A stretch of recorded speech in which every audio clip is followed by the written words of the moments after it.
cases. So welcome again to this inaugural event as a part of the SMART program, which we rolled out since 15th of June.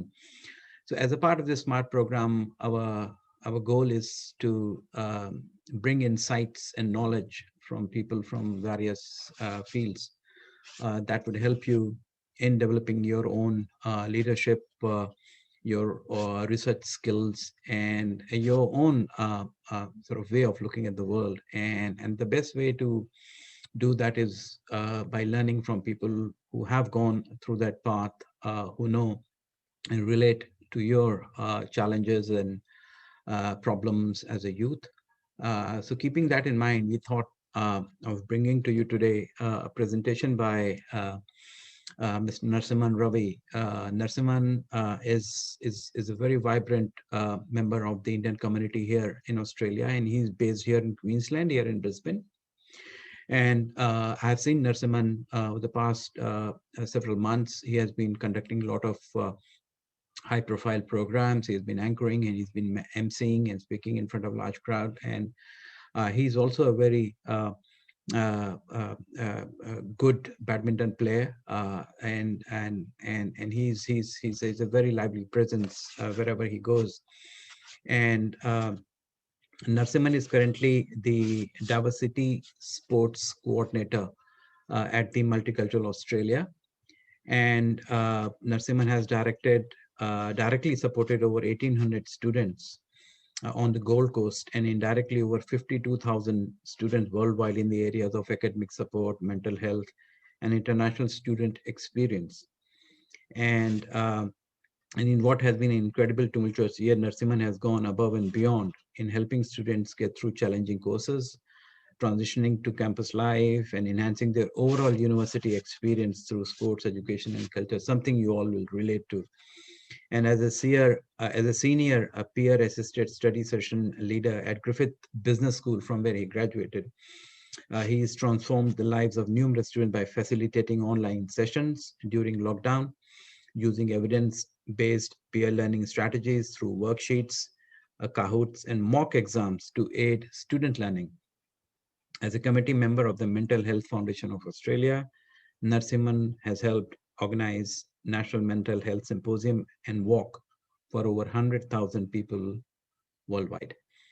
So it's my profound pleasure to welcome Narasimhan to this inaugural session, and invite him to kindly present his views and share his insights with you all, and help you all sort of gain something from what he has been through. He has as a student, as a youth leader, been through what you all going through, and I'm sure he'll have some useful pointers for you, which will help you develop your own personalities and your academics and your research careers and professional careers in the future.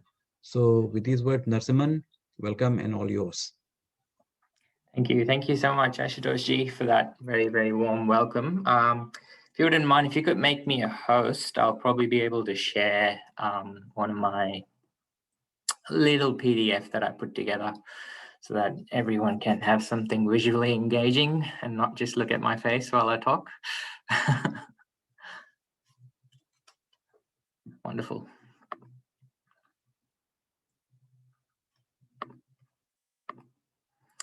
All right, can you all see my slide? Give me a thumbs up if you can. Wonderful. Let me move this to the side.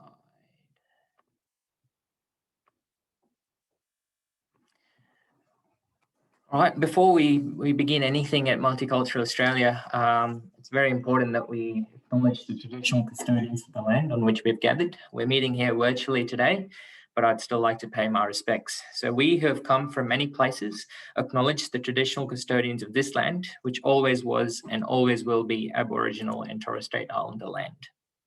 We pay our respects to their elders throughout all time. We walk together in solidarity of the shared pain of the past and the shared hope for the future. So welcome everyone. As Ashutosh Ji mentioned, my name is Narasimhan Ravi. My first name actually stands for half man, half lion, if that's a good way to start off. That kind of resembles a bit of my personality as well. No, I'm not going to eat you. but it's about being brave. It's about tapping into opportunities, creating opportunities, and having the king of the jungle mindset, which I've always believed in. Today's topic is slightly different from what you might have received via email. I will be touching on a lot about mental health and youth, but I thought it would be important to kind of share some of my learnings and my reflection through this leadership journey that I've had in the last about 4.5, 5 years in Australia. And my topic obviously is how and why you should lead, and with the TH in brackets. So talking about us as the youth and importance of youth leadership and opportunities that you can tap into and how important that will be in your career down the line. So I want to make it as informal as possible, try and get and have it as a very interactive session. So I'd actually go around the room, that we call it putting the monkey on their back. So I want to try and get some introductions of you to make myself feel more comfortable. So who's that brave one out there who wants to put their hand out and maybe introduce themselves in about 30 seconds? I'll do it. So Wonderful. you already met me before, but like I said, I am Shrihan. I am studying a Bachelor in Science, and I hope to do some work in space science as a planet researcher, studying different planets in our solar system. And I also like playing sports such as basketball and soccer, and I'm excited for Italy versus England this Sunday. That's going to be pretty cool. So that's great. Welcome, Shrihan. And do you want me to start picking?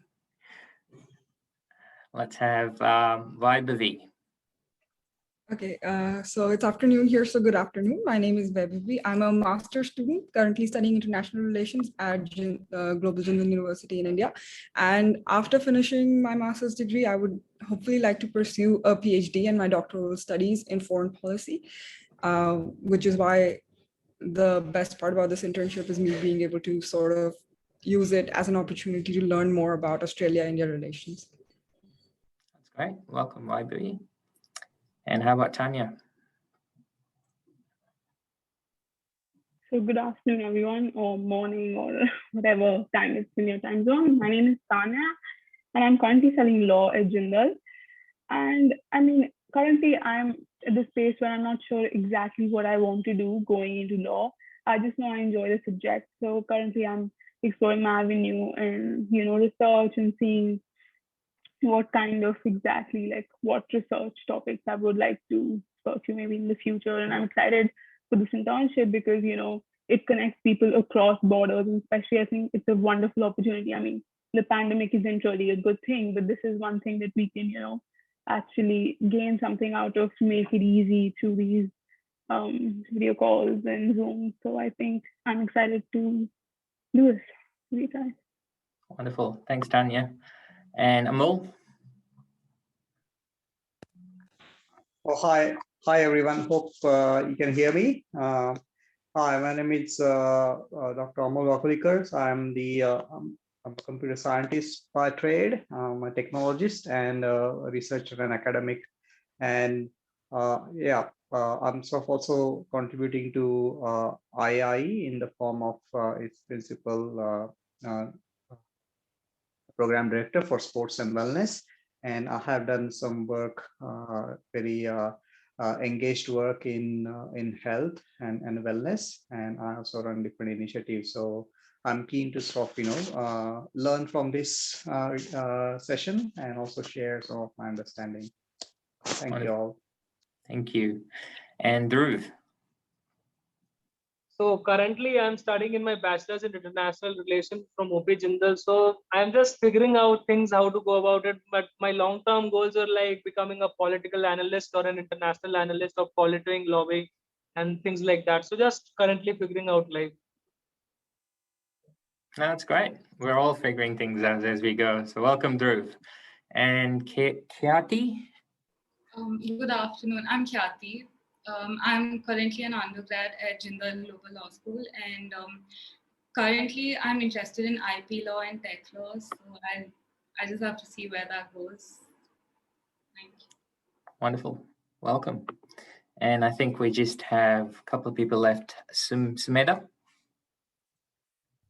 I'm also an undergrad at Jindal Global University. I'm doing journalism and media studies, and I'm really interested in socio-political issues associated with it. Wonderful. Welcome. And the last but not the least, Anushka. Hi everybody, this is Anushka Saxena. I have just graduated from the University of Delhi in History Honours, and I look forward to pursuing Masters in International Relations and related subjects. I have also recently started a blog called Things That Amaze Me and Could Amaze You Too.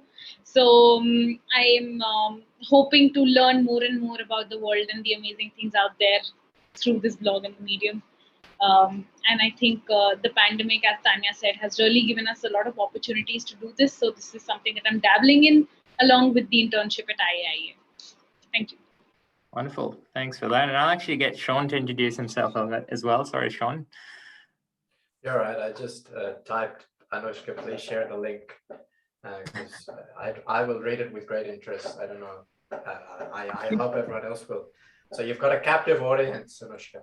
I'm like you and Ash both, and I'm all based here in Brisbane, although I've been living in India for the last 10 years, the last 5 of which has been as a professor at Jindal Global University. You've met now many of not necessarily my students, but students from the university that I teach. And I mean, I teach in the law school, but I work across law and governance and policy. Oh, no, that sounds great. So it gives me a bit of an idea of the audience that I'm speaking to, and you know, all your aspirations and how I can possibly tailor some of the key learnings that I've had along the way to your journey as well. I can't monitor chat at the moment just with the screen that I have. So if anything comes along in the chat, please do shout out and feel free to turn your microphone on and stop me in between, ask questions. I want to make this as interactive as possible. So just a little bit about myself. I am originally from the south of India, Chennai.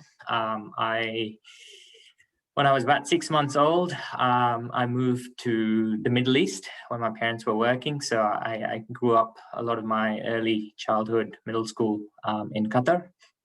So I had the privilege of actually attending school through 3 different curriculums, and they taught me a lot.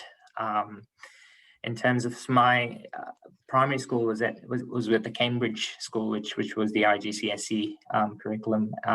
It taught me a lot of things, and then I went on to, and you know, I was in year 5, I guess, and my parents kind of felt that, oh, he's definitely not studying at all. He comes in, he throws his bag off, he goes out and starts playing. And being typical brown parents, they were quite concerned, because my sister went to the same school. I do have an elder sister, and she always seemed to have something happening. She would bring artwork, or she'd bring something home and she'd keep doing, but I never really sat down and spent time doing homework. So they were quite concerned, and they thought CBSE, the Indian board, would be something that would definitely tune me up, right? So I ended up going middle school. So year 6 to about year 10, I did the CBSE board, which taught me a lot, actually, to be honest, about respect, integrity. Taught me a little bit more than rote learning. However, I really enjoyed the curriculum. And then finally with year 11, year 12, I moved back to India, and I did my international baccalaureate diploma program, so the IBDP 11 and 12, and that completely opened up the world of opportunities for me. So that's a bit about my education, and kind of when I finished IB, I was waiting on a few offers from different universities around the globe, and I was very fortunate to get an offer from Griffith University on the Gold Coast, along with a full scholarship, 100% scholarship that brought me to Australia. It was the Gold Coast 2018 Commonwealth Games scholarship. So I moved to Australia in 2017. So it was a dream come true for me. Very, very fortunate to have had that. Took off a lot of burden off my parents' shoulder in terms of having free education all throughout my undergrad here in Australia. And that opened up literally the world of opportunities that I saw coming into this land. and I'll talk you through some of the learnings that I had along the way. I did my undergrad in Bachelor of Exercise in Sports Science and Sports Management. So it was a dual bachelor's degree for 4.5 years. Happened to do trimester 3 all throughout, so kind of accelerated my graduation and kind of finished that in about 3 years and 8 months. Graduated 2020 last year, December. Landed my first full-time role in January 2021, immediately after, especially during what has been a very challenging year, 2020. With all job cuts that were around, I was very fortunate to have landed a full-time role. I currently work at Multicultural Australia as the Diversity Sports Coordinator. And we run a federally funded program called Connecting Through Sport, where we try to integrate the migrant, youth, international student community through sport, sport being one of the best levelers. It's just such a great, rewarding experience, I'd say. It's been 6 months into my role so far, and we've had some really positive feedback. We've had over 1,000 kids from a multicultural community take up sport. We've partnered up with sports that they'd never have a chance to play if not through this, like AFL and so on, and it's given them a lot of opportunities. That's a topic for another day, but I'll kind of get back on. So some things that I do on the side, I'm actually doing my master's as well. I'm doing my master's in high performance sport. So my long-term goals are to work with elite athletes in performance analysis, strength and conditioning, just high performance management, get more podium finishes for the country. I've been, through my journey here in Australia, and before that, I used to be, as Ashutosh mentioned, a semi-professional athlete, predominantly on table tennis and badminton being my 2 main sports. And then kind of like high school level, pretty much played every single sport. So sport's always been something that excited me, something that woke me up every morning without having to have my alarm ring through my ears. So that's something, and I've learned a lot through sport as well, dedication, punctuality, resilience, and so much. And I'll happily talk a bit more about that later. So that's just a bit about me. And I wanted to run you through my top 5 key take-home messages for you. Usually you have take-home messages at the end of a presentation. I wanted to put it at the start, because this is going to give you like a good understanding of the things that I want to talk through today. So my first key take-home message for you is be the yes guy. And I'll talk through that. Why I find it super, super hard to say no. How many of you find it hard to say no to things? I do. Yeah. If your parents or your teacher or Ashutosh asks you something and you're like, ooh, what do I do? Oh, yes, I can do that. And then you go back out and figure out what to do. So, and I'll tell you why it actually helps. Being the yes guy actually works. We'll talk about mental health later and why it's important to say no when you have a full plate on. But being the yes guy at this stage in our careers, this stage in our life is very, very important. My second key take-home message is why time is always, always greater than money. As we all know, as we enter this world, we are given an expiry date. That is for sure, it's definite. So time cannot be bought back. You can earn money back, but you can't time. So I'll talk a bit more about volunteering. And as you're all interning here, that shows your commitment to giving and putting in time as well. So the importance of volunteering without expectations. The more you give time, the more it'll come back to you. My third key take-home message, which I'll talk about, is hang around the barbershop long enough, and I'll tell you what that means.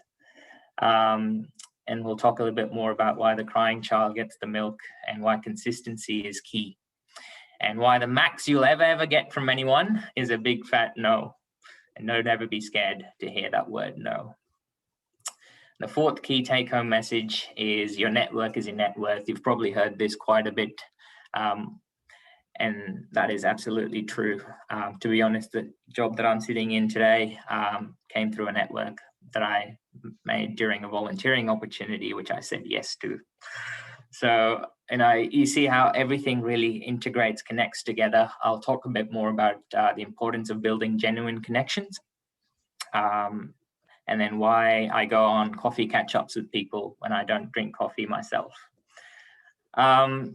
the fifth and last take-home message, key take-home message is don't think less of yourself. It's a common mistake that a lot of us do when we're trying to be humble. Don't think less of yourself, think of yourself less. A very famous quote. Humility is key when you're looking at prolonged success. Don't let the compliments get to your head and not the criticism to your heart either. So these are the 5 key take-home messages. Let's go through them, tick off one by one. Now, why do I say be the yes guy? And why do I find it so hard to say no, and why that's helped me? So starting off right from this opportunity that I'm speaking to you right now, Ashutosh Ji gave me a ring. He said, you know, we have a group of smart interns. This is the program. We provide them ongoing mentorship, leadership opportunities. Are you happy to share your experience and journey with them? And I was on a call and I just went, yes, most definitely. And then we just had talked for a little longer, and then I hung up, and I'm like, oh crap, what do I do now? I hadn't thought about what I was meant to do. I had no idea what I was going to talk about. And he said, it's around about 20 to 25 minute mark. And I said, oh, that's a long time. But nothing came through my mind when he was on call with me. All I knew was I had to say yes. And that's what being the yes guy gives you. It gives you more opportunities. It opens up new avenues, and it takes you out of your comfort zone, which is very, very important as youth leaders. And, you know, as university students, you'd probably know that we're all very, very good at pulling all-nighters. We'd sit down, even if your assignment's due 10 days away, nothing happens for the first 9 days, and then you sit down the night before and then pull an all-nighter and get things through. So that's the confidence that we build unknowingly on ourselves, that we can accomplish things within a deadline. And that's kind of what I gave myself. So this was something that I just put together very recently, to be honest. And I just knew that when given a deadline, when given a commitment, I've got to live up to it. And that's what being the yes guy means to me. I don't know if you guys have watched The Simpsons, but this guy often says yes. And this is the guy who always says yes. So this is just a picture to remind you that you've always got to be the yes guy. Now, my second key take-home message was about why time is greater than money, and how, you know, you can't get back time once it's gone. However, you can always earn money back. Now, the first thing that I see with a lot of international students that I've dealt with who come into Australia is that whenever there's an opportunity that comes up, they're always looking at what's in for me, sort of thing. It's important to think of that, but that shouldn't be your priority. You know, every single time you look at an opportunity, you don't look at the pay rate, you don't look at if there's money involved, if there's something in for you. Think about it as an opportunity to grow yourself. Think about it as an opportunity where you can go out and experiment and do things and create opportunities. And I'll talk about that in some time. You know, it's very important that you're willing to offer your time to people. At the same time, you're also valuing their time. And I've gone out and really had a chat with a lot of people who feel that it's important to have your plan in place first before you reach out to people, because a lot of people really want to know what can you provide to their organization when you're reaching out, for example, through this internship program. So really valuing other people's time. If you do take even 5-10 minutes of them when they give you some advice, really valuing that and letting them know that you found that very useful can really take you a long way. And then I also wanted to talk a bit about gaining transferable skills. A lot of the times we come across opportunities where it is very, very far away from where your career or your aspirations lie. Very, very random. They are opportunities that you would have never thought you'd put your hand up for. But a lot of the times you find that those opportunities can give you something called transferable skills. Can any of you tell me what a transferable skill is? Let's make it as interactive as possible. Yep, go on. Thank you. I think transferable skills are those that you might have developed at one place or doing one thing, but they will be transferable across the board, as in you can apply them in various fields and aspects, even if you didn't learn them there, or you didn't know that you could have applied them there. Absolutely, spot on. So transferable skills are skills that you gain from a different opportunity, a volunteering opportunity. It could be an internship, could be a casual role or an employment. For example, when I first came in, the first job that I ever had was as a massage therapist. Very, very random. I wanted to get my hands-on skill. At that time, my passion was to get into sports physiotherapy, and I really wanted to kind of be with that human touch, treat illness, treat injuries, that sort of thing. And then went on, really, really random jobs. I worked at an Indian retail store, helping with shelving, customer service, and then went and worked at Domino's as a delivery expert. And their skills that I gained, like customer service skills, very, very straightforward. Those are skills that I would never have thought would come into my life today. Even when talking to you guys right now, conversing, communication skills, all these skills can be transferred to every opportunity that you take, even if it's not within your career aspirations. Always look up for transferable skills. And then creating opportunity is something that I have always wanted to share with my friends and everyone around, because a lot of the times you look at places and you're kind of like stuck. You're within that vision, you're within that zone, and you can't really think outside the box. For example, one of the organizations that I volunteered at, Australian Indian Educational Cultural Society, ASICS, they had a platform in there. However, they had no real structure in terms of having any events happening in terms of sport. And then I just reached out to them and I said, I have this idea. I'd like to do this. Can you give me the platform? And that's how it all started. And we went up doing a webinar series called Sport in the New Normal, where we got Cricket Australia, NRL, AFL, and all the other organizations, state cricket bodies on board, and ended up making it a fantastic webinar. I went around to Olmo FC, which was another football club, just went there to play. I did a bit of a research on their Facebook. They had literally no marketing or anything of that sort, no graphic designing. It was a very dry Facebook page. When you go onto some websites and you're like, oh, no, I'm not interested. That's kind of how it was. I went up to the coordinator there and I said, hey, I'd like to volunteer my time. I'd like to put in some effort and be your marketing and communications intern. He said, let's come on. And then I kind of helped out there. So I was creating opportunities that never really existed. For example, with the GUGC Badminton Club at the Griffith University, happened to be the president. And for years, it's always been a very straightforward structure. You have a president, you have a vice president, you have treasurer, secretary, and so on. It's always been that skeleton.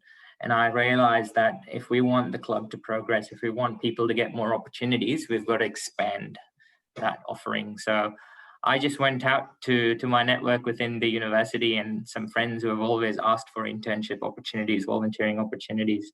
And I realized if someone's really good at marketing, we made a head of marketing. We brought in 3 marketing assistants. We got shadow marketing people. We got in events, head of events, event executives. We got in a person who always turned up to the badminton court first, and I made him the facilities and venue coordinator. You start creating opportunities, start giving them positions and responsibilities, and from there they can take on and grow. So it's very important that you put in time without expectations, and then one day it'll come back. And the best form it can come back is through money for you. So if you are investing your time in something that you really, really enjoy, which is potentially a career going forward, it will come back in the form of money. So value time at this stage in your career, and then it'll come back. Now, my third most important key take-home message was hang around the barbershop long enough. Now, this is a very, very old proverb, which goes, hang around the barbershop. If you hang around the barbershop long enough, sooner or later, you're going to get a haircut. Now, what does that mean? Essentially means if you look at that kid sitting there, just waiting for their turn, if you constantly show that you're committed to something, if you constantly show up, if you constantly put your time in and hang around there, essentially, one day you're going to get your breakthrough. And consistency is the key. And I say crying child gets the milk, as in, it's important that there's a fine line that you don't cross and become really annoying. And at the same time, you're constantly showing that you're quite keen. You want to make a difference. And you're showing up every single time. So if you hang around long enough, you'll get the opportunity. And it's important to go above and beyond your expectations. And for example, growing up, especially, I always relate back to sport. I remember spending a lot of time playing with boys above my age and standards. And a lot of the times I would go in and there were days where I would just sit. I'd never be chosen in the team. I would just sit for hours and hours and watch them play, but go back home satisfied that I actually, enjoyed watching them play. And then eventually I started getting more opportunities, because how long is someone going to let you sit there? I went there, for months, and then they were like, oh, you should probably give this guy an opportunity. And then they started bringing me on. So if you hang around the barbershop long enough, you are going to get a haircut soon. And that's for sure. And that's pretty much what I wanted to talk about in that key take-home message. And the max that you'll get is a no, something that you shouldn't really be scared of. A lot of people are scared of asking because they're already scared of receiving the response no. No is just another, you might have heard this quote, no means next opportunity. So no just means you go on to the next one. So don't ever be scared of hearing no. Even during this internship that you guys have, if you have a really good idea, something that's always been in your head and you want to implement this, and you've got the platform through IE, reach out to Ashutosh Ji and say, hey, I want to do this. Can we make this happen? The max you'll hear from him is no, the max. And don't be afraid of that. Yeah. So that's the key take home from here. And the fourth one is your network is your net worth. And I talk about importance of building genuine connections. So when I mean by genuine, I really don't care how many people you have on your LinkedIn. Yeah, to me, that doesn't make a big difference. To me, what makes a difference is how many people actually know you, how many people know you by name, how many people can speak about you. So that's very, very important. A lot of people are well connected socially. However, they're really not well connected genuinely.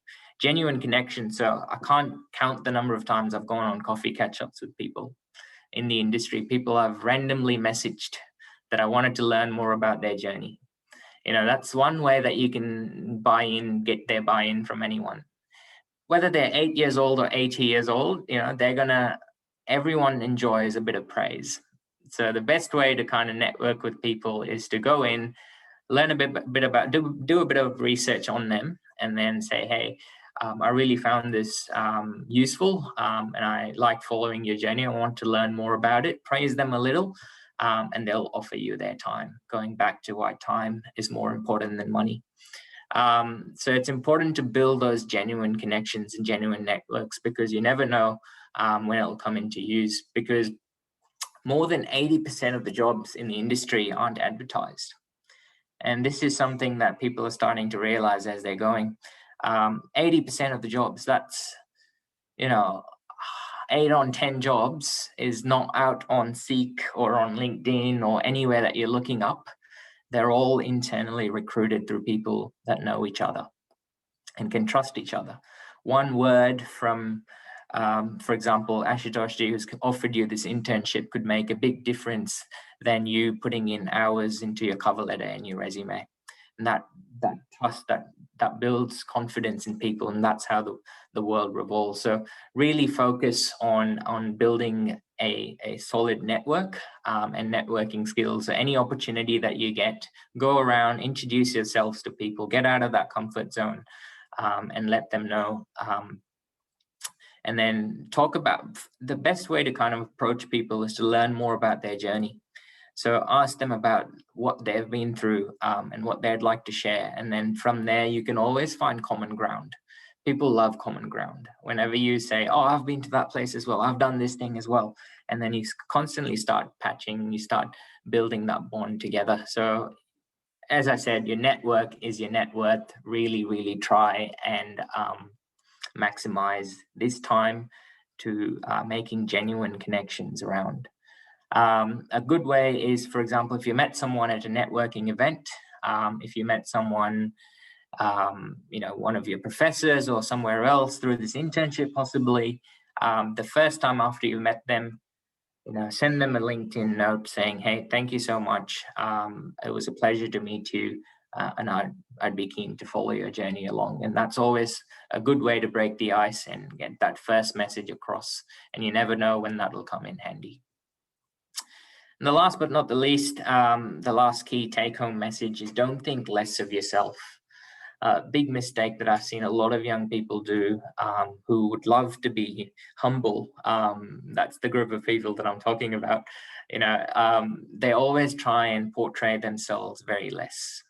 They speak less of themselves. So you go into a job interview and you speak less of yourself and wonder why you didn't get the job. You probably know why. They are there to look for the best fit at a job interview. They really want you to sell yourself. They want you to show why you're the best fit for the role.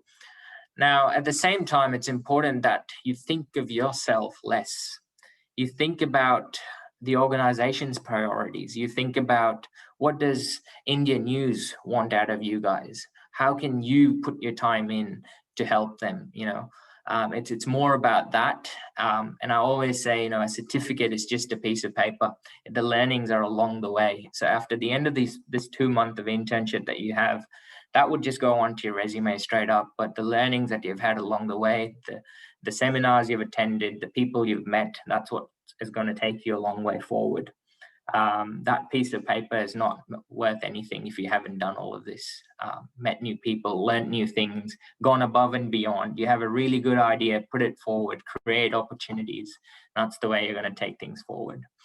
And then, as I said, don't let compliments get to your head. As you start doing good things, as you start climbing up that ladder, there will be a lot of people who are very happy to see what you're doing, and there will be a lot of compliments coming along the way. And that's one thing that you shouldn't let get to your head. Always stay grounded, keep striving for more. And then if someone does criticize you, don't let that go to your heart either. So take it on a positive note, any criticism that's given to you during this journey, because to be honest, this is one of the most safest places that I've ever been in, is university, because it's a very safe place to fail. You'll never really be questioned, or if you do happen to make a mistake, that's fine. You're still learning. Sometimes when you go out into the industry, you have a lot more pressure on you. So as you're in this stage at university, definitely make the most out of it. It's a very, very safe place to fail. So don't let criticism get to your heart. That's something that I wanted to put out there to you guys as well.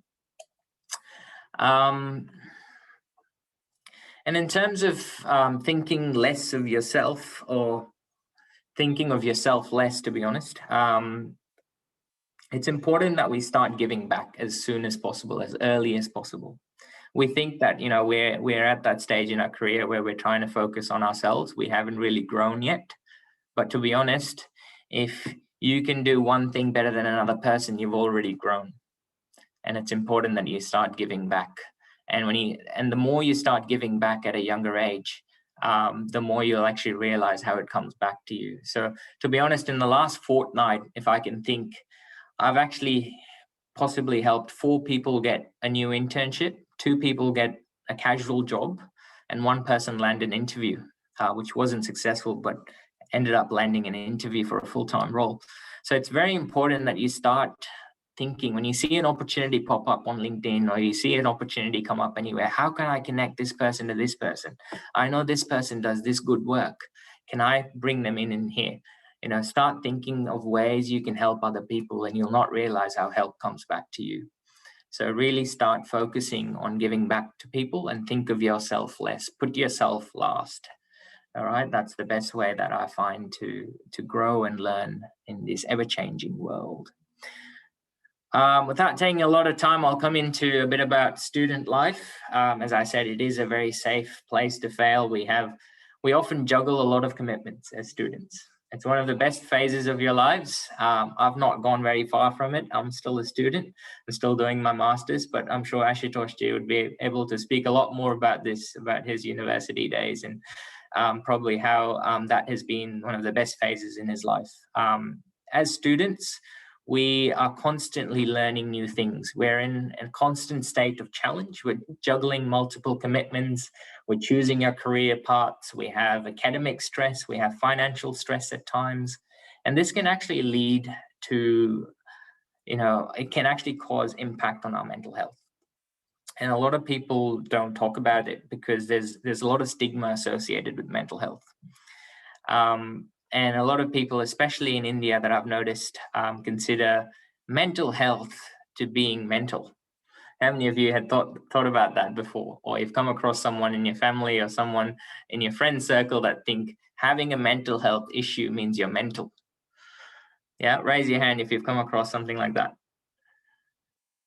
Well, I have in my family for sure. A lot of people consider mental health as actually being mental, and that isn't true. Mental health is not just illness. It's actually when you can't get your overall well-being in place, when you can't focus on things, when your concentration is being diverted. And that's kind of why I wanted to talk a little bit about why it's important in this constant change, this period of transition that you have. And during university life, you also have a lot of important milestones that you come across. And it's very important to have good mental health, take care of yourself, and self-care strategies is what I wanted to conclude today's talk on. So I always tell this in every mental health forum that I go to. It's okay to not be okay, but it's not okay to stay that way. So, if mental health always matters, if there is something that is that you're not very comfortable with, and you know someone that you're happy to share with, please do reach out to them, share things that are happening in your life. These are some common self-care strategies that we've put together. Exercise, that's on my top of the list, top priority. Exercise is so important, not just for your physical health, but also your mental health. It stimulates hormones that are really, really beneficial, helps you feel good, helps you feel relieved, takes the stress out of you. Eating well, sleeping sufficiently. We call it sleep hygiene, not just sufficiently, but going to bed at the same time, waking up at the same time. Those are really, really important strategies that you can do as students to maintain your mental health. Maintain good social connections. Never isolate yourself. Always have friends to talk to. Do fun things, because this is the age that you can have the most fun. And then meditation and yoga, if you've got the time, that'll be great. I know I did the World Yoga Days conference. Wasn't that, when was that? The 21st, I believe, of June. Yeah, and yoga is really, really good. Helps you relax, rewind. And I think meditation and yoga is really important to kind of set yourself back as well. Boundary setting is really, really important. Leaving work at work, for example. So when you come home from work or you come home from university, don't bring that stress, that everything that you've undergone there with you when you're in a different environment. Completely cut that off and try and focus on things that are happening around you. Scheduling, very, very important. We all have 24 hours in a day. Planning out your week, planning out your day, ensure that you have a timetable, you have something to stick to. Will really, really help keep track of things, especially when you're juggling multiple things. Watch movies, engage in your hobbies, and engage with professionals should you require it. And monitor your thoughts. I know a lot of people talk highly about goal setting, where you can write down your goals on a piece of paper, look at it every morning, and they'll actually help you think about it constantly, and gives you those positive thoughts, which are very important. So keep journaling things, keep recording things each day, and I'm sure there's nothing that you can't achieve. You'll go a long way if you do all of these. So thank you so much for all your time. I might have gone way overboard. I was just really excited sharing all my learnings along the way with you guys. So just a time for some question and answers, and I've put down some contact information there as well if you wanted to reach out straight to me. So thanks, guys. Any questions? It's an open floor for you. Thank you, Thank you, Narasimhan, so very much. And I must say that we wouldn't have found a better person to kickstart this smart program engagement, transnational engagement, actually. And I've already made you the permanent feature in our smart program from here on. And because I know your answer would be yes. And so, be rest assured, you have now become an integral part of smart program. And with these words, just quickly, I want each one of you to start thinking in terms of if you got any comments to make, any question that you want to ask. It's a very informal session. It's not like a classroom setting. So feel free. This is the age to learn. And so feel free to ask. Even, you may think some of your questions or comments may be very trivial, insignificant, but they are not. So feel free to ask anything that you want to ask. Narasimhan, put down your sort of thoughts. You can ask. So while I give you a few minutes to put down your thoughts that you want to put forward to Narasimhan, may I quickly ask our IAIE Program Director for Sports and Wellness, Amol. Amol, if you want to say a few things to the students this evening. Yeah, sure. Thanks, Ashutosh, and thanks, Ravi. It was really very insightful and very inspirational presentation. I guess we all are young here, so there is no. I guess we all are lifelong learners, and so students, especially we all are students. We are lifelong students. I consider myself a student as well because we all are learning something new today, and I definitely learned very fantastic things in the last 1 hour of those key takeaway messages and things that are important in our life, and we all can learn from it. So my role at the IAI as a program director for sports and wellness, we look into different community initiatives that help in improving the and sharing the knowledge about wellness and conduct events and also conduct research as well into that. So I guess I'll just say that this is especially when you are into this phase of life where we are actually trying to form good habits, good wellness habits. So as Ravi mentioned that self-care or sleep hygiene, those are sort of very good habits that you need to form those habits, and this is a fantastic time to form those lifelong habits so that you can not only take care of yourself, but by taking care of yourself you're also helping the community, because ultimately when you take self-care, then you don't need to go to a doctor or healthcare provider, and you are also saving some money there right? So there are some economic benefits as well of self-care, and I guess and that's probably a good incentive as well for us to take good self-care, and this is the age to form those habits and pay attention to those things, and look into different aspects of uh, making our self-awareness or consciousness to a next level. And we sort of we are fortunate that we have good values, especially when you're talking about India and Australia, like India, like from Indian ancient culture, there are a lot of good values, good of rich heritage that we have, which you can always learn from. There are different rich heritage that you can learn from, and try to apply that in your day-to-day life. So I think this is probably the best time to do something about it and learn from it, and also try to, I will just say last thing, that I also try to do it myself. As I said that I am also learning just like everyone, is that try to detach from the digital things as well. Try to get out there in nature, try to enjoy those outdoor activities, perhaps watch a sunrise, that you can that experience the natural beauty, and that also helps you in positivity and having a good mindset. And last but not the least, I'll always say that keep a positive outlook towards life, and the challenges are there for purposes, and there is always an opportunity in each challenges. And as we grow and in life, those challenges towards the opportunity to grow. So enjoy the journey. That's what I would say. And once again, thank you very much, Ravi and Dr. Ashutosh Mishra, for this fantastic event. And I'll hand it back over to you. Thank you, Amol. Thank you for that. Narasimhan, can we take off the presentation so that we can have the full screen? Thank you.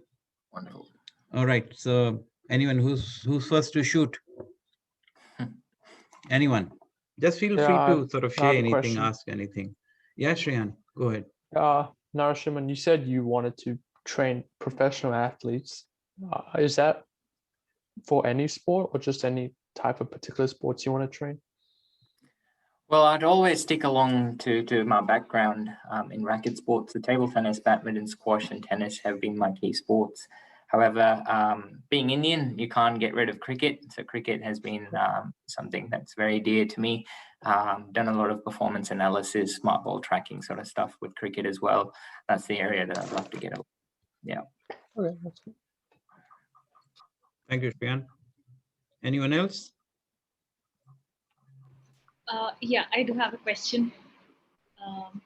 So you talked about it. You said that we shouldn't let appreciation get to our head, and we shouldn't let criticisms get to our heart.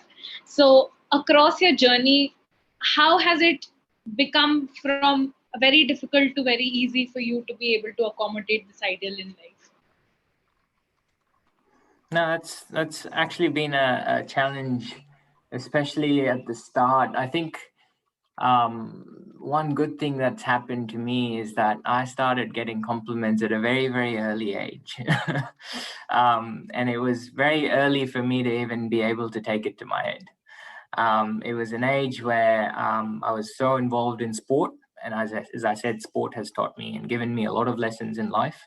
You know, for every gold medal that I've received, I've probably played 600 plus competitions that I've lost. You know, so it's always given me that stepping stone to actually earn that medal, and that's where I felt it's always important to stay grounded and stay humble.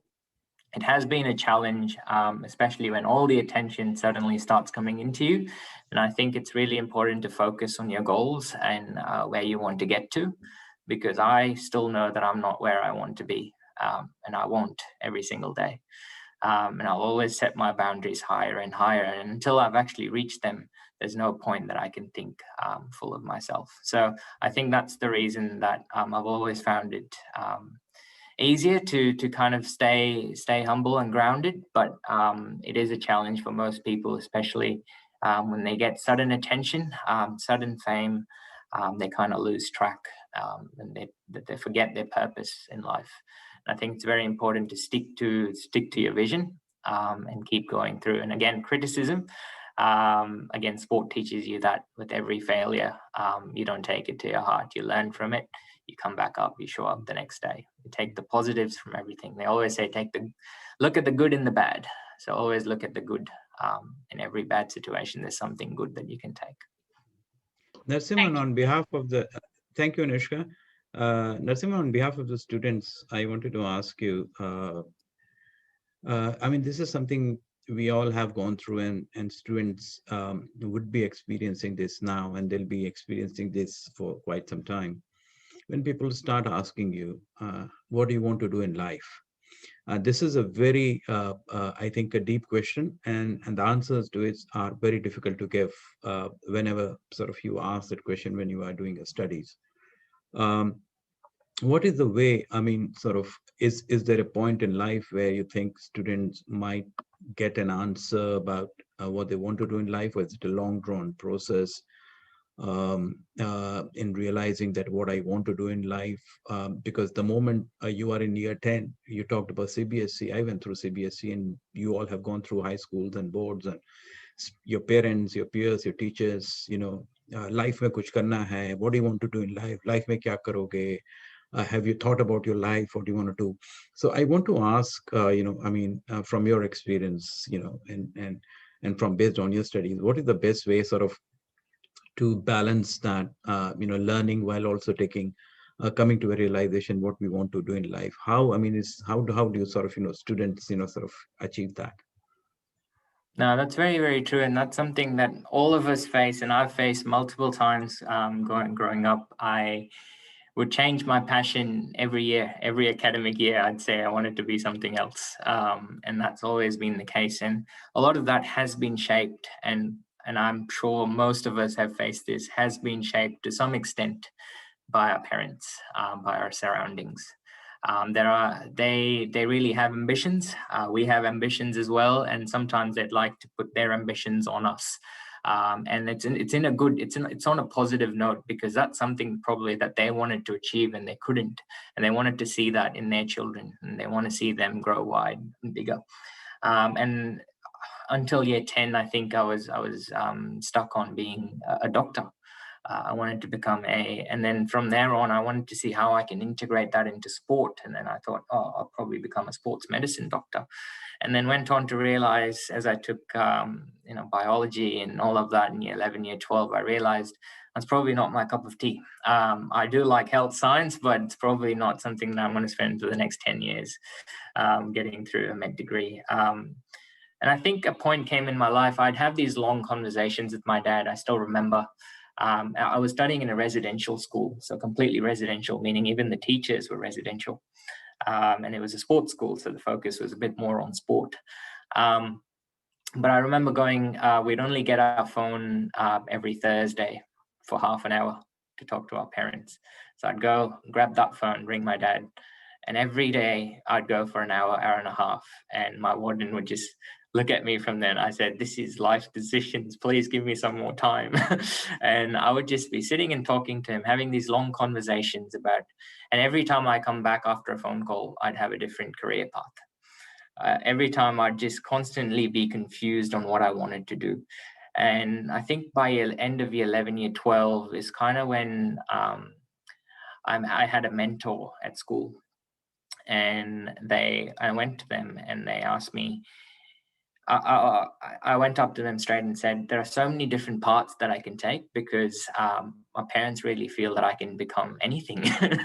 and she said, well, close your eyes and think to yourself, what is one thing that makes you very, very happy? One thing that wakes you up every morning. And I just closed my eyes, and the first thing that went through my head was obviously sport. Anything related to sport made me happy. Anything related to sport was something that I really enjoyed. And then she told me this really, really important message. She said, find out what you're really good at, find out what makes you happy, and then make someone pay you for it. So it's important to actually find your passion, find what makes you happy, find what's really interesting, and then look for opportunities and avenues that you can make a living out of. And at that time, coming from India, we actually didn't have a lot of knowledge around the industry of sport. We didn't know we could make careers out of sport.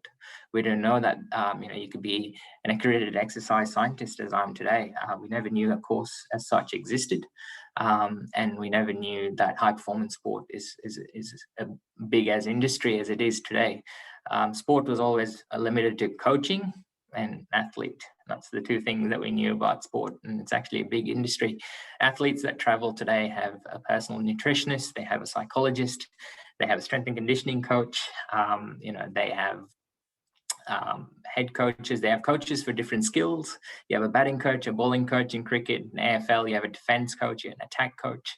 So many different people, physio, sport med doctors, every single sports trainers, massage therapists, so many people travel with you, and there are so many avenues. So the best thing that I'd like to say to all of you is, if there's something that really, really interests you, something that you find passionate, invest a lot of time in it, put more time into it, and you can make a career out of it. There are people who can make a career out of anything today. And if you go above and beyond, as I said, I heard from a few of you that you've started your own blog. I really loved our I forgot his name, Dhruv said that he's still figuring out what he wants to do. And that's a really good stage to be in, Dhruv, because you have your options open. You're still figuring out what interests you. And there are people that figure out, at 30 and 40 and 50, they change careers very late in life. I know a guy, I think I came up on this on my Facebook feed. He became an astronaut with NASA. He was a med doctor, and he was also an engineer. And he did all three, and he finally found his passion. So you can always change career paths. Stick to what interests you at this stage, at this time, and if your interests change your career. And that's something that I really enjoy about the education system here in Australia. It gives you that flexibility. People go into their first year at uni not deciding on what course they want to do. They go in, and then they make up their mind along their way as they learn units and take up units. So that's my take on this. Thank you, Narasimhan. I think Shrihan had a similar experience in the first year of uni. Shrihan, you want to share with others? Sure. So I was also under the pressure of having to pick my degree right after high school, as a lot of other students. And me just being under the pressure and having to make a choice, I just did international relations because my dad told me about DFAT and he told me I'd make a good diplomat. And because of, how I talk now, I went with people and everything.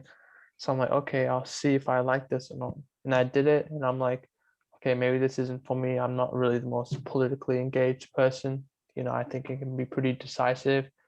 And I'm not someone who likes to take pretty strong stances of things and have to face the hordes of other people who have different opinions. So I'm like, I don't want any of this. This is rubbish. But I always like science. I like studying space. And so I think about a year and a half later, I transferred to a Bachelor of Science degree where me being analytical, I could finally do something that was within my strength. And I can stay out of the troubles of, day-to-day politics with other degrees. And, I've always loved space and I wanted to work in the space sector. So I think doing a Bachelor of Science will give me that avenue one day to do space research or even become an astronaut if I wanted to. So yeah, that's how I came about it. That's great. Thank you, Shrihan. Who else? Who's next to shoot?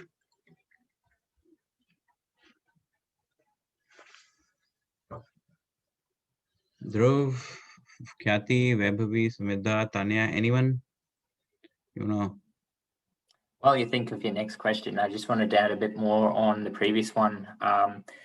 Making decisions do come at a cost, especially in terms of education, international education experience.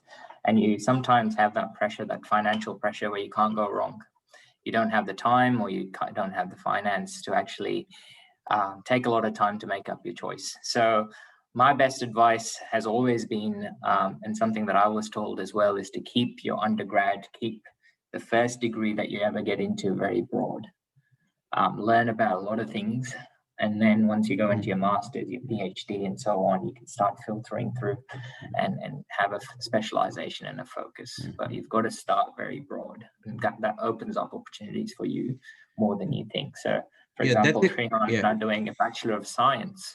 He's not doing a Bachelor of Aeronautical.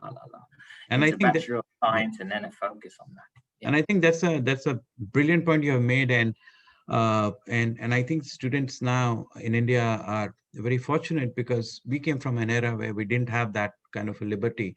And thanks to the current government, the new education policy on which your own Vice Chancellor has written at length, that now the new curriculum which has been introduced is where you can have a wide variety of subjects.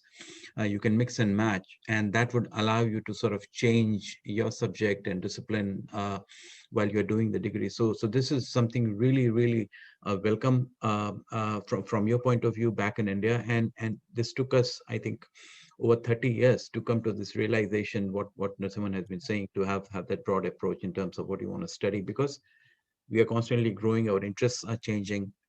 And if you have a degree and if you have a curriculum and your education system which supports that kind of transitioning, at certain stage, it always helps. And the new education policy allows you to do that. So you should take advantage of that. Okay, who's next? Yes, Tanya. So I had a question in regards to, I think the second point that you were talking about in your presentation about prioritizing time over money. So like, even you mentioned, I think in your introduction that you got a scholarship and that made you feel like a sense of relief or happiness that you did not have to like be that burden or, increase the burden on your parents. And I think a lot of people, including me, I mean, I am fortunate enough that I don't feel the need to work immediately, but like I would like to ease the burden as soon as possible and, give back to my parents. So in that sense, how do you balance time and work and not, fall into the trap of opting for an opportunity that might give you quicker money or rather than one that might explore and expand your avenues?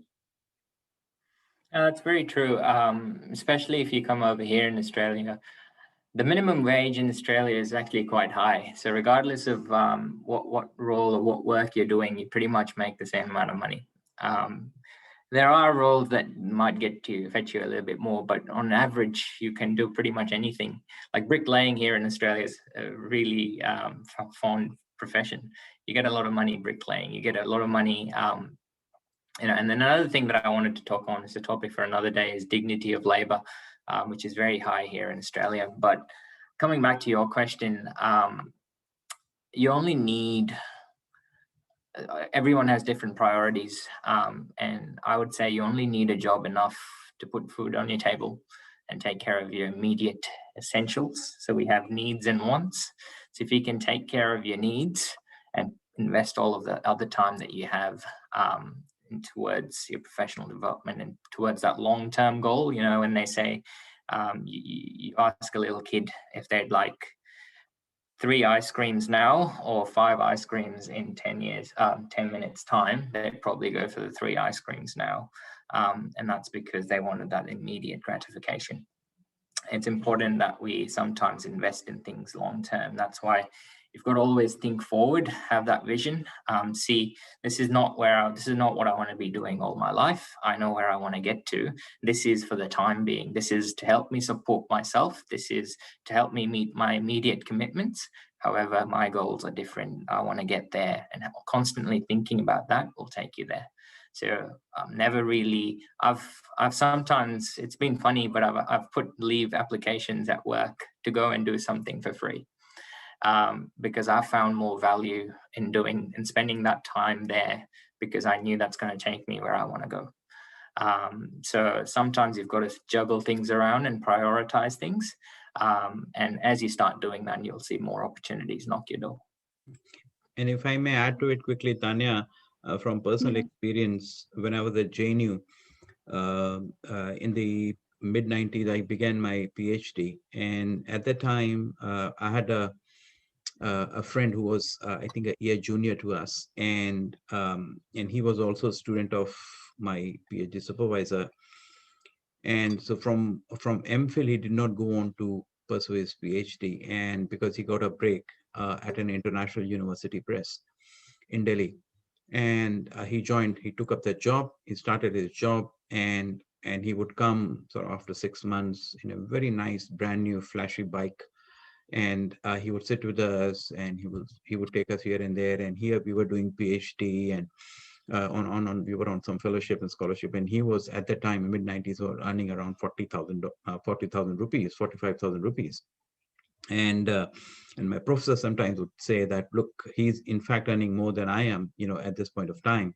And but 10 years later, I can tell you, the same person came to me and he said, Ashutosh, I think that was not a very wise decision on my part, because I went in that industry, and after that it became very difficult for me to come back and do my PhD. I found it very hard to pick up PhD research, and that is something I regret.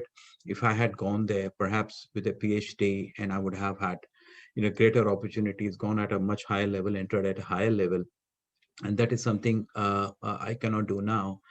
So I think that, and this is an experience I share with everyone. As Narasimhan talked about the 3 ice cream, 5 ice cream analogy, and it relates to your question that sometimes you will get things which will give you instant gratification, but it is always good to look at it long term, where you want to be in, say, 10 years, and what are the pathways, what are the things you require in terms of developing your research skills, your professional skills, your leadership skills, and where you see yourself from 10 years from. Aim high, even if you miss. So with that kind of an outlook in mind, it's always good not to look at the short-term gains which are coming your way, which may seem very nice at that point of time, but in the long run, they may seem very trivial. Thank you, sir. You're welcome. Who else?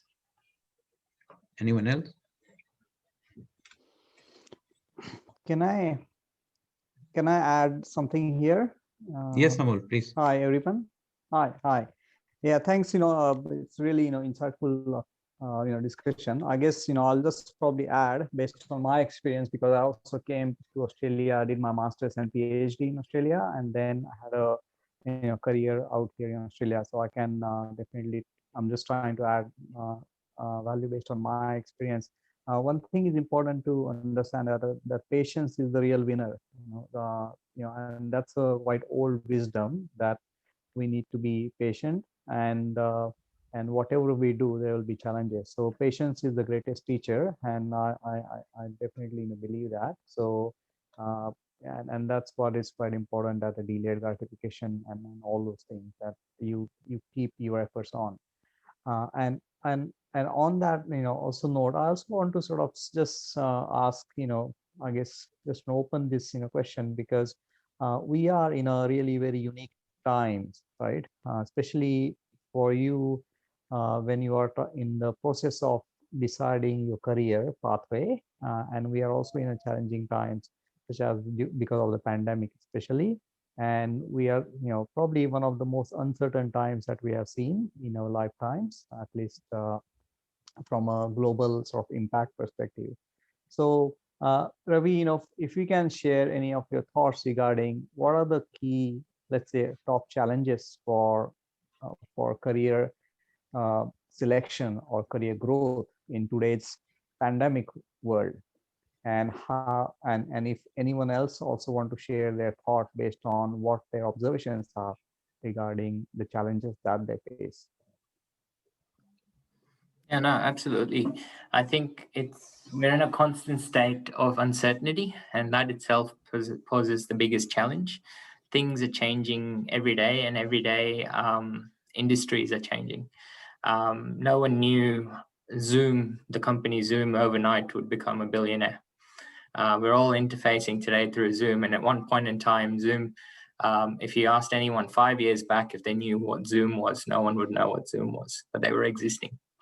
And today there's no life without Zoom. And then that's kind of taking on opportunities and evolving and growing with the change, I guess. And as they say, change is the only constant. Regardless of COVID, our world would keep changing. And it's important that we tag along to the latest technology, the latest innovations, looking at the latest opportunities. And I think the biggest challenge for us in terms of choosing career paths is because it's a world of uncertainty. It's a world where we're not too sure if there are international ambitions that we can make, if we are even able to travel to other countries in the near future at all, in terms of education, in terms of career. How do you lay that out? If you've already entered a university degree hoping that you'd find your way into another country, and now that looks impossible, you're at a state where things are very uncertain. I think that's the biggest challenge. One thing that is for sure is, as I said, following your interests and following your passions would still make you happy regardless of the situation that's happening around us, because as we say, we have things that we can control and things that happen external to us that is out of our control. And it's important that we stick to what we can control, stick to what we enjoy, and we can make things work when they're out of control. And that's the only take that I have on that. Thank you, Narasimhan. I think it's already way past sort of 7 o'clock, 20 minutes over. Is there anyone else who wants to ask something or has a point? Because before I give it to Sean, I just wanted to quickly, from personal experience again, wanted to share this. And this takes me to the point that Narasimhan was making, that be there where you should be, and because there would be occasions in life where you'll not be seeing opportunities so far ahead, but once you are there, you will see opportunities come your way. And so don't shut doors because you don't see opportunities from where you are standing at a particular moment in time.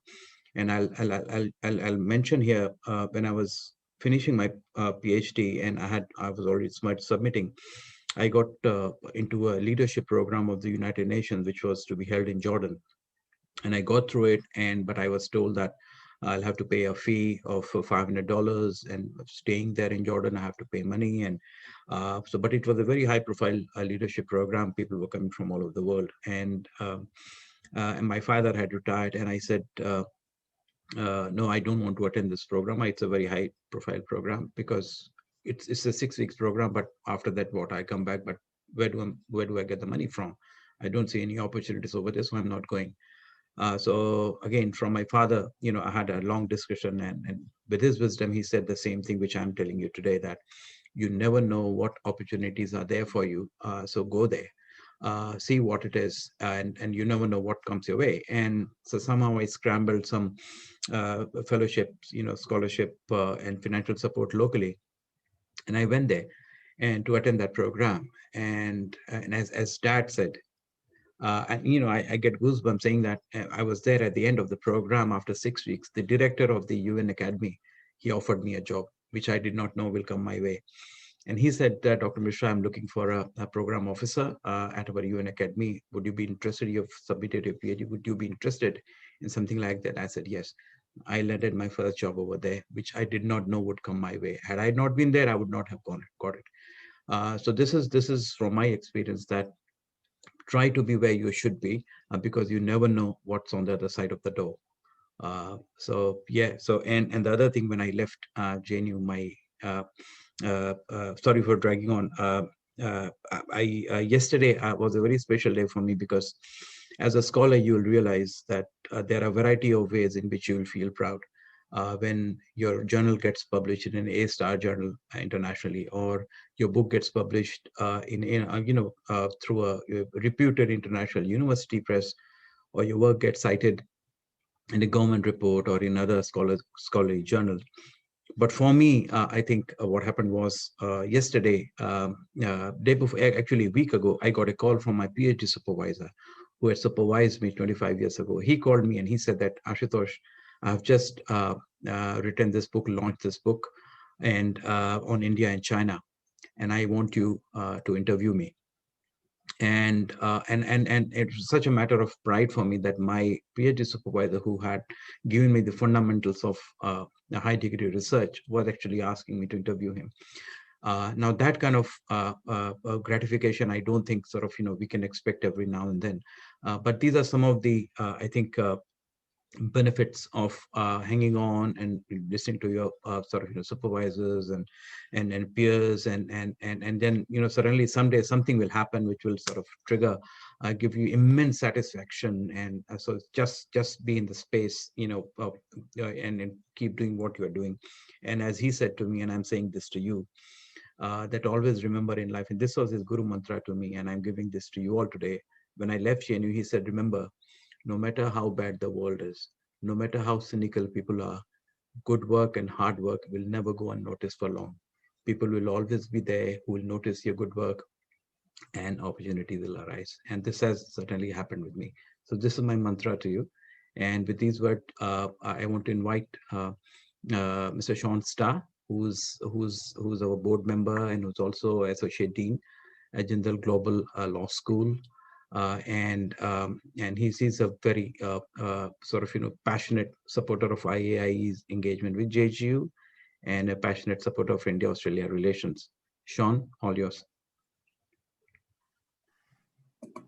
Thank you, Ashutosh. And I'm not sure if you will hear any background noise. I've had to commandeer my cat from waking up my toddler, so you might have seen him on my lap. But so I apologize in advance. I must also say, Dhruv, many of us still don't know what we want to do when we grow up. So I don't think it's anything to be, say, there you go, upset about. or worried about, because it's all the journey. And as Amal said, where no matter how old or young you are, the moment your ambition or desire to learn and grow sort of goes, that's when, I mean, the journey never stops. We're all learning and growing, and we've all taken something from this presentation today, and with that, I really want to thank you, Narasimhan, for your words. The lessons from failure, as you said, in sport are far more fundamental than the lessons from winning, right? And it's not true just of sport, as Dr. Mishra said, in academia, in any profession. In fact, even I've been working on this paper for 18 months, 2 years, on esports and governance. It's been rejected twice by 2 leading journals. And as you said, don't get disheartened. It's tough not to be upset when one fails, but you learn, you build on that manuscript as an academic. This week it was accepted in a very good journal. So you learn, you grow, you build, and you turn those failures into successes, whether it's in sport, whether it's in academia, whether it's in international relations, journalism, business, law. I know we've got a lot of disciplines in the room, so I'm trying to go through a few. So some really fundamental lessons in today's talk, and thank you for that, and for those practical examples as well. And the fact that we've had so many engaging questions, even my cat is engaged and wants to get involved. So I think that's testament to the really interesting and I would say inspiring talk that you've given today. So thank you for that, and look forward to continuing the conversation for those of us that are in Brisbane offline, in person at some point in the near future.